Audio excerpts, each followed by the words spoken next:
신명기 5장 22절부터 33절까지 말씀을 보겠습니다. 여기 설교 요약 1번부터 4번까지는 기존에 있던 부분에 있고 그 다음 면에 5번이 또 기록되어 있습니다.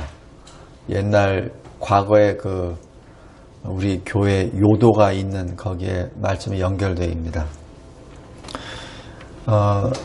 하나님께서 시내산에서 강림하셨습니다. 하나님의 영광이 강림하셨어요. 그랬을 때 이스라엘 백성들, 특별히 장로들과 수령들이 거기서 모든 것을 다 보고 듣습니다. 성도 여러분, 이 엄청난 광경에 모세만 보고 들은 것이 아니라 이스라엘 전 사람들이, 특별히 장로들과 우두머리들이 그것을 다 보고 들었습니다. 여기 22절 보십시오. 산 위 불 가운데, 구름 가운데, 흑암 가운데 말씀을 들었습니다. 그 엄청난 말씀을, 하나님의 음성을 직접 들었습니다. 만약에 여러분이 하나님의 음성을 들었으면 여러분은 어떻게 하겠습니까? 우리 가끔가다 이 성경 공부하다 보면은 이렇게 돼요. 모세처럼, 바울처럼, 아브라함처럼 하나님이 우리에게 직접 말씀해 주시면 이거는 하지 마, 이거는 이렇게 해, 여기로 가, 이러면 얼마나 좋겠냐고, 그죠? 근데 우리 이 시대는 그게 없잖아요. 그냥 말씀을 가지고 이게 그런가 저런가 계속 골머리 해야 되고, 또 모를 때는 또 이 사람한테도 물어보고 저 사람한테도 물어보고 답도 못 얻고 끙끙 앓잖아요, 그죠? 자, 다시 한번 질문하겠습니다. 여러분에게 지금 하나님이 오셔서 구름과 불과 어둠 가운데에서, 흑암 가운데서 말씀을 주셨습니다. 그렇다면 여러분은 어떻게 하시겠습니까? 아멘. 그렇죠? 감사합니다. 그렇죠? 왜냐면 답을 주셨으니까 얼마나 좋아. 그죠? 그러면서 또 하겠죠. 하나님, 그런데요, 좀 더 알기 쉽게 설명 좀 해주세요. 그리고 그거 말고 또 다른 방법은 없나요? 그렇게 막 또 물어볼 수도 있죠. 그래서 그 하나님께 계속 물어보고 답을 얻고 계속 그러려고 하겠죠. 그죠? 그게 사실 저도 솔직한 심정이에요. 그런데 오늘 이 이스라엘 사람들은 정반대예요. 뭐라고 하냐면은, 살아서 하나님의 말씀을 듣고 생존한 사람은 우리밖에 없습니다. 그러니 우리가 다시 들으면 우리는 죽을 것 같아. 그러니까 모세 보고 당신이 대표로 가서 들어. 우리는 같이 들으면은 우리 죽을지도 몰라. 그러니까 모세, 당신만 올라가. 그래서 당신이 듣고 우리한테 전해줘. 그러면 우리가 거기에 따라서 행할게. 이렇게 말합니다. 성도 여러분, 만약에 여러분이 지금 이 장소에서 하나님이 불과 구름과 흑암 가운데서 막 말씀하세요. 그럼 여러분도 목사님, 우리 살아야 되겠으니까 목사님이 대표로 두고 우리는 저 뒤쪽에 숨어 있을게. 그렇게 하겠습니까?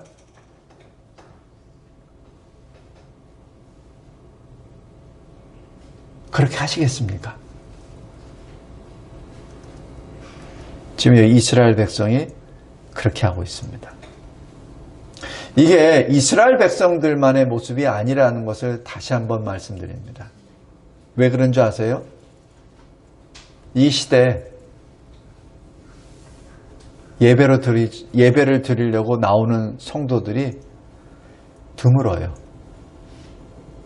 그리고 제가 아까 말씀드렸던 것처럼 하나님 감사합니다. 그런데 이 말씀 말고 또 다른 거는 없나요? 또 제가 감당할 수 있는 길은 뭔가요? 라고 묻는 거, 그게 뭐죠? 기도입니다. 기도 자리에 기쁨으로 나오나요? 안 나오죠. 말씀을 받을 때 말씀을 기쁨으로 받나요? 꿀송이보다 더 단 것처럼 막 말씀을 막 받나요? 말씀을 주실 때 아멘 아멘 하고 받나요? 아니 지금 바쁘니까 좀 이따 합시다. 성경 공부해야 되는 거 나 아는데 나 지금 바쁘니까 좀 이따가, 시험이 있으니까 좀 이따가, 시험 끝나고 합시다. 또 시험 끝나면 휴가인데 휴가 가야 되는데 휴가 갔다 와서 할게요. 휴가 갔다 오면 너무 피곤해요. 성도 여러분, 지금 오늘 신명기 5장에 있는 이스라엘 백성들의 모습이 이 시대를 사는 우리의 모습입니다. 하나님이 신의 산에 직접 오셨어요. 그리고 말씀을 선포해 주셨어요. 그리고 혹시 그냥 말씀만 선포해 주면은 자기가 환청 들었다고 할까봐 아예 불과 구름과 흑암 가운데 말씀해 주십니다. 그 가운데서까지 말씀해 주셨어요. 그래서 하나님이 말씀하신다는 걸 직접 체험토록 해 주셨어요. 그런데도 더 이상 하나님과 교제하기를 원하지 않습니다. 오늘 이것을 잘 생각해서 오늘 말씀을 보기를 바랍니다. 설교약 1번입니다. 왜 하나님은 직접 시내산에 강림하셨는가? 하나님을 찾지 않는 이스라엘을 만나시기 위하여 강림하셨습니다. 자기들은 하나님의 백성이라고 말을 해요. 아브라함의 언약 백성이라고 말을 합니다. 아담의 후손이라고 말을 해요. 노아의 후손이라고 말을 합니다. 하나님으로부터 받은 언약을 받은 언약 백성, 하나님의 택하심을 받은 특별한 백성이라고 주장을 해요.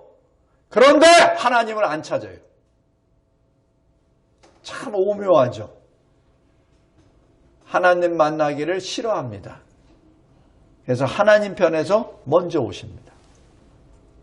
왜 오셨죠? 하나님을 만나기를 꺼려하는 자기 백성을 만나기 위하여 오셨습니다. 아담이 범죄하고 난 다음에 하나님이 오시죠. 어떻게 하죠? 아담이 숨어버리죠. 똑같습니다. 아담이 하나님을 찾는 것이 아니에요. 자기가 벌거벗었고 자기가 이 먹지 말라는 것을 먹었다는 것을 자기가 깨달았으면 하나님께 엎드려 기도해야 되죠. 근데 기도하지 아니하고 오히려 하나님이 오시니까 숨어버리죠. 그것이 죄인의 전형적인 모습입니다. 왜 하나님이 시내산에 오셨습니까? 하나님을 만나기를 원하지 아니하는 이스라엘에게 오셔서 이스라엘이 듣고 행할 말씀을 주시기 위하여 오신 것이죠. 그럼 어떻게 되죠? 들어야 되죠. 그리고 그 들은 말씀대로 순종해야 되죠. 근데 아예 들으려고도 하지 않습니다. 그래놓고 말은 모세에게, 모세가 대신 당신이 듣고 오면은 우리가 듣고 행할게. 말은 잘합니다. 그러나 행동으로는 아무것도 없습니다. 왜 하나님이 시내산에 강림하셨습니까? 너희들은 더 이상 애굽의 노예가 아니라 하나님의 군대라는 것, 하나님의 백성이라는 것을 보여주시기 위하여 직접 오신 겁니다. 왕이신 주님이 직접 오셔서 자기 백성에게 너는 내 것이다. 너는 내 백성이다. 너는 내 군대다라는 것을 보여주시기 위하여 직접 왕이 오셨습니다.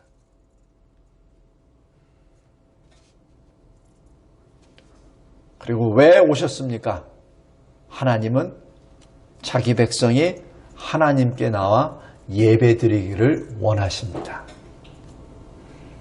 성도 여러분, 우리가 자칫 착각하는 경우가 뭐가 있냐면은 내가 하나님께 나아가서 예배드린다고 그래요. 근데 실은 하나님이 와 계세요. 우리가 모여서 기도하니까 하나님이 오신 것이 아니라 하나님이 오셨기에 우리가 나가는 겁니다. 우리가 열심히 예배를 드리니까 하나님이 내려오신 것이 아니라 하나님이 오셨기에 우리가 예배를 드리는 겁니다. 그래서 우리가 우리 열심을 하나님 앞에 자랑할 게 없다는 얘기예요. 우리 꼭 기억합시다. 왜 시내산에서 하나님이 강림하셨는가? 우리를 위해서 직접 오셔서 우리의 정체성을 알려주시고 우리가 해야 될 일을 말씀으로 주시고 그리고 우리가 바로 하나님께 드리는 영과 진리로 드리는 예배자가 되도록 하나님이 그래서 강림하신 겁니다. 고린도전서 6장에 나와 있듯이 바로 우리 각자가 성령의 전입니다. 우리 안에 성령이 임하셨기에 우리가 예배를 드리는 겁니다. 우리가 예배를 드렸기에 성령이 우리에게 임하신 것이 아니라 우리 안에 성령이 계시기에 우리가 예배를 드리는 겁니다. 그것이 하나님의 은혜입니다. 두 번째, 왜 이스라엘은 하나님 만나기를 거부합니까? 말은 번지르합니다. 하나님의 음성을 다시 들으면 여기 25절입니다. 만일 우리가 우리 하나님 여호와의 음성을 다시 들으면 죽을 것이라. 성도 여러분, 근데 왜 처음 음성 들었을 때는 살았어요? 처음 음성 들어서는 살았는데 왜 두 번째 음성 들을 때는 죽을 거라고 생각합니까? 이게 신학의 변질입니다. 신학의 변질이에요. 창세기 4장에 두루도는 화염검을 놓고 생명담으로 못 들어가게 합니다. 살아서 못 들어가게 해요. 그리고 하나님께서 분명히 말씀합니다. 살아서 나를 본 자 중에 살아있는 자는 없다라고 말씀하십니다. 그러나 그것은 하나님의 권한 위에 하나님이 역사하신 그 일에 하나님의 말씀의 그 테두리를 벗어나서 자기의 교만으로 하나님의 뜻을 꺾으려고 하는 그 교만이 있을 때 죽여버리시는 거죠. 하나님이 먹지 말라고 금지했는데 그것을 통과하기 때문에 죽는 것이죠. 근데 하나님이 직접 오셔서 부르시는데 안 온다는 얘기는 이미 말씀을 들어서 살아있는 것도 체험한 사람이 안 들어온다는 얘기는 하나님의 말씀에 거역한다는 얘기죠. 성도 여러분, 코로나 시대에 모이면 죽는 것처럼 생각하고 그래서 온라인으로 예배 드리는 것이 우리가 살기 위해서 그렇게 하는 겁니다라고 말합니다. 성도 여러분, 우리 꼭 명심하십시오. 우리 아직 안 죽었잖아요. 우리가 언제 코로나 시대에 온라인으로 예배 드렸나요? 우리 다 살아있잖아요. 우리가 다 증인이요 증거입니다. 그런데 왜 코로나 시대에 모여서 예배를 드리면 마치 죽는 것처럼 돼서 전부 다 온라인으로 줌으로 예배를 드린단 말입니까? 우리 교회 말고도 이런 교회가 100개는 넘습니다. 비록 7만 개 교회 중에 소수지만은 그래도 존재합니다. 크고 작은 교회 다 지킵니다. 그 성도들이 다 죽었나요? 안 죽었습니다. 우리 자신이 증거입니다.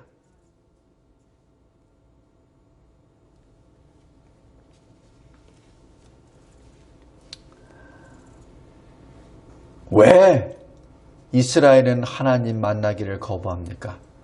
왜 음성을 듣기를 거부합니까? 실은 하나님 만나기를 거부하는 겁니다.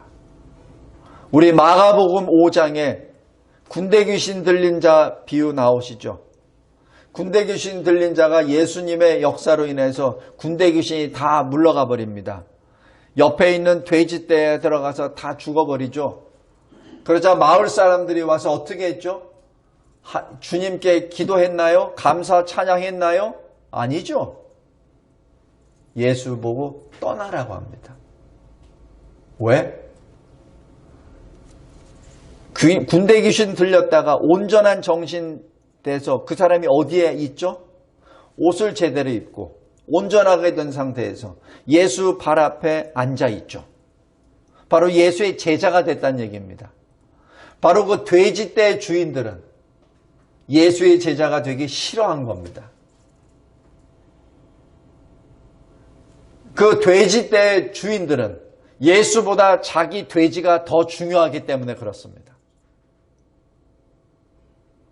돈이 하나님보다 더 중요하기 때문에 그래서 예수를 떠나라고 한 겁니다.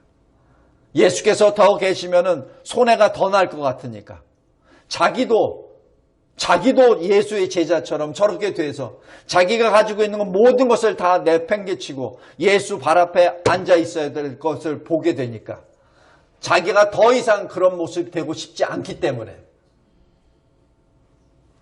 왜 시내산에 강림하신 여호와 앞에 그의 음성을 듣기, 말씀을 듣기를 싫어합니까?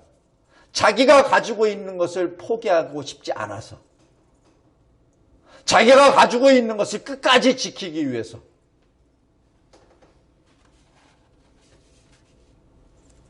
성도 여러분, 우리 다시 한번 하나님 앞에 나오는 예배 문제, 하나님 앞에 받은 말씀을 내가 받는 그 의미, 하나님께 기도하는 그 시간, 그 열정을 다시 한번 점검하시기 바랍니다.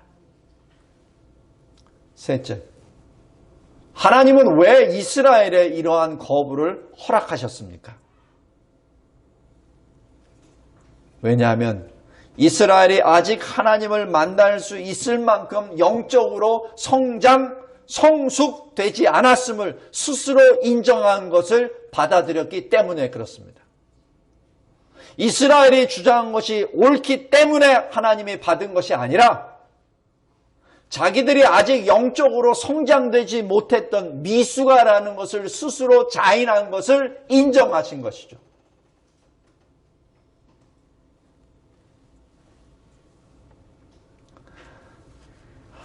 그래서 하나님께서는 말씀을 다시 모세를 통하여 주심으로 이 세상의 노예가 아니라 하나님의 백성으로 하나님의 군대로 양육시키시기 위하여 그 이스라엘 백성들이 요청한 것을 받아들여 주신 겁니다.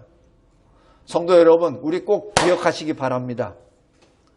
우리가 때에 따라서는 우리의 뜻이 관철된 것처럼 될 때가 생각될 때가 있어요. 그것은 우리 뜻이 옳아서 그러는 것이 아니라 우리의 아직 형편이 영적 상태가 아직 그것을 받아들이지 못하는 것을 하나님이 아시고 허용해 주신 것입니다.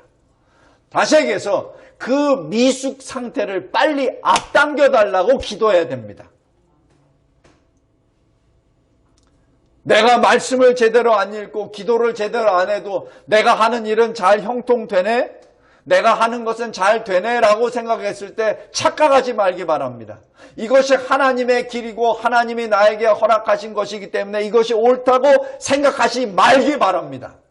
하나님은 우리의 미숙을 인정하시기 때문에 우리의 미숙이 다시 성장하기를 원하시기 때문에 시간을 주신 겁니다.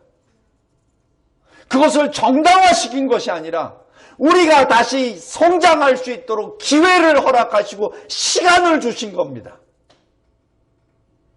우리가 잘했다고 인정한 것이 아니라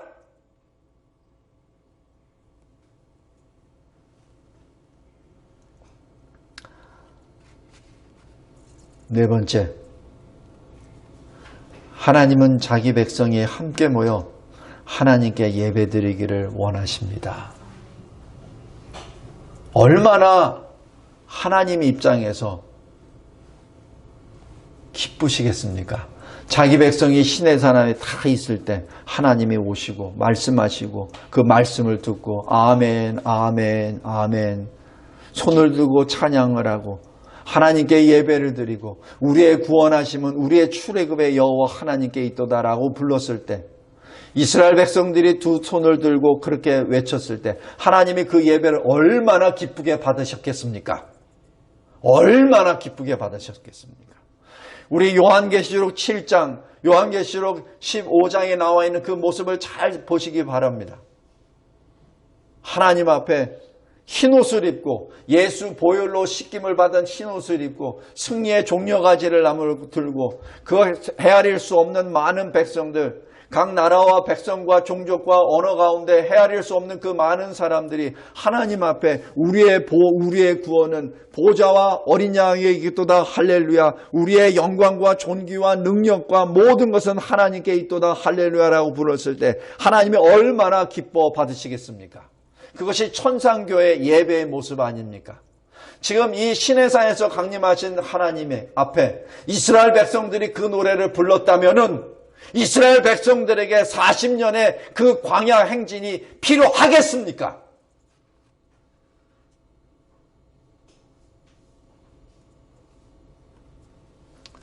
하나님은 하나님께 그 예배 드리는 그 예배를 받으시기를 원하십니다. 그래서 강림하셨습니다. 그런데 정반대죠. 예배는커녕 오히려 하나님을 거부해버렸죠.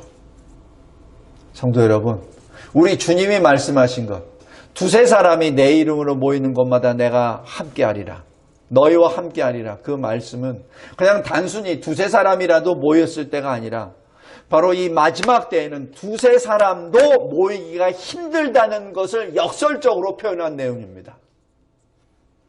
이 마지막 때에는 두세 사람도 모이기가 힘들다는 얘기예요. 지금 벌써 5인 이상 금지하는 것이 지금 수개월 동안 되다 보니 사람들이 아예 습관이 되었습니다. 오히려 이 권세자보다 더 철저하게 지키려고 해요. 5인 이상이 안 된다니까 4명까지만 되잖아요. 어디 여행 가더라도 4명, 식당에 가도 4명, 모두가 다 쉬쉬하면서 4명입니다. 성도 여러분, 꼭 기억하시기 바랍니다. 예수님이 하신 그 말씀 1.1획도 땅에 떨어지지 않는다는 그 말씀이 기억납니다. 두세 사람이 주 예수 그리스도의 이름으로 모이는 곳에 내가 너희와 함께하리라는 얘기는 바로 그만큼 이 마지막 때 두세 사람까지도 모이기가 힘들다는 주님의 위로요 명령의 말씀입니다.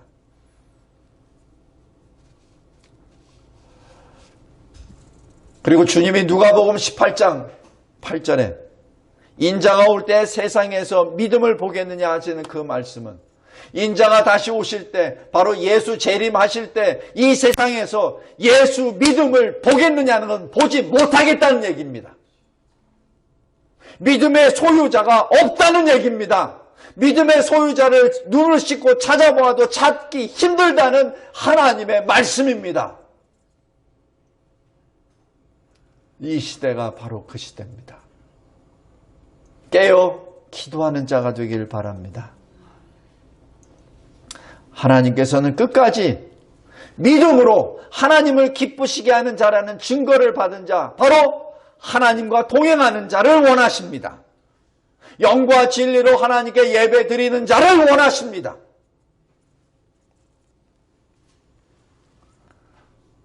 이것이 주님이 우리에게 주시는 질문이자 명령입니다. 성도 여러분, 이 세상에서, 이 보이는 세상에서 하나님께 생명을 드리며 예배를 드리지 못한다면 저 천국, 우리가 볼 수 없는 저 천국, 보이지 아니하는 영이신 하나님과 어떻게 영원토록 동행할 수 있단 말입니까? 그죠? 요한 1서에도 똑같이 나옵니다. 4장 20절에 눈에 보이는 형제를 사랑하지 못하면서 어떻게 눈에 보이지 아니하는 하나님을 사랑한다고 말할 수 있겠느냐는 얘기죠. 이 세상에서 눈에 보이는 우리 성도들과 같이 하나님께 예배를 드리지 못한다면 어찌 눈에 보이지 아니하는 천국에 들어갈 수 있겠단 말입니까?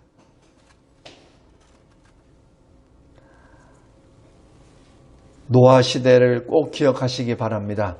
노아 시대 홍수 직전에도 똑같습니다. 지금처럼 장가가고 시집가고 일하고 놀고 먹고 마시고 먹는 거 다 똑같이 다 합니다.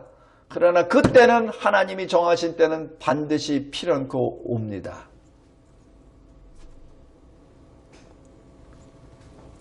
노아 시대의 셋의 후손들은 자기도 믿는 자, 자기도 구원받은 자라고 말을 하죠. 그러나 그들은 방주에 들어가지 않습니다. 거부합니다. 성도 여러분, 끝까지 하나님 편에 서서 말씀대로, 말씀의 그 토대 위에 구원의 방주를 집시다. 그리고 방주에 들어갑시다. 요한계시록 7장 14절에 흰옷을 입은 자들이 누구죠? 큰 환난에서 어린 양의 피로 씻음을 받은 자들이 흰옷을 입은 자들입니다.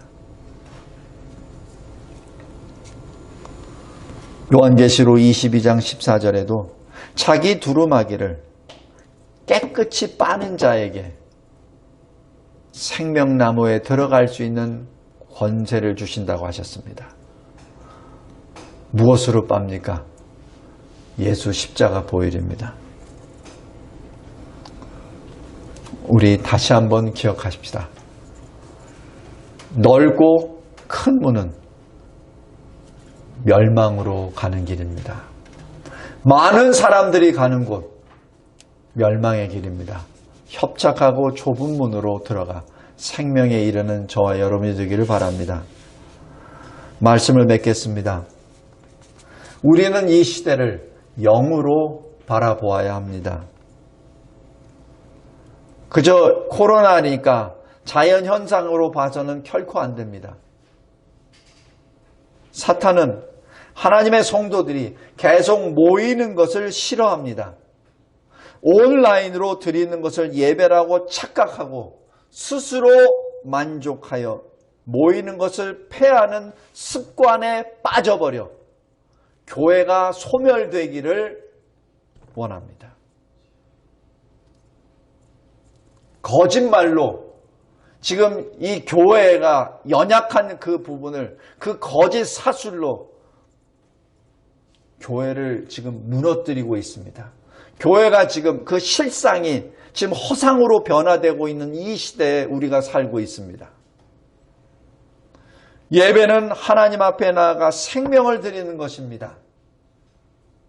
예배는 하나님으로부터 무엇을 받는 것이 아니라 우리가 받은 생명을 드리는 것이 예배입니다. 시내산 앞에서 이스라엘이 하나님을 만나기는 거부하는 것은 자기 생명을 보존하기 위한 것이라고 주장합니다. 그러나 하나님이 강림하신 것은 이스라엘을 죽이기 위해서 강림하신 것이 아니라 이스라엘에게 생명을 주시기 위하여 강림하신 것이죠. 그런데 그 새 생명을 주시기 위하여 오신 하나님을 왜 죽음을 준다고 생각한단 말입니까?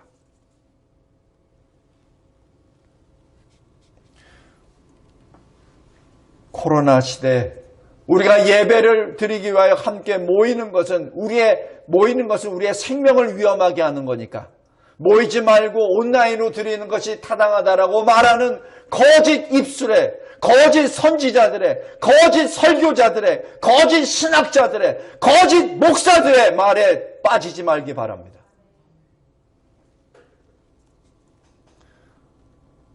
이들은 하나님을 경외하는 것보다 자기가 가진 것을 지키기를 원합니다. 자기가 가진 것을 잃지 않기 위해서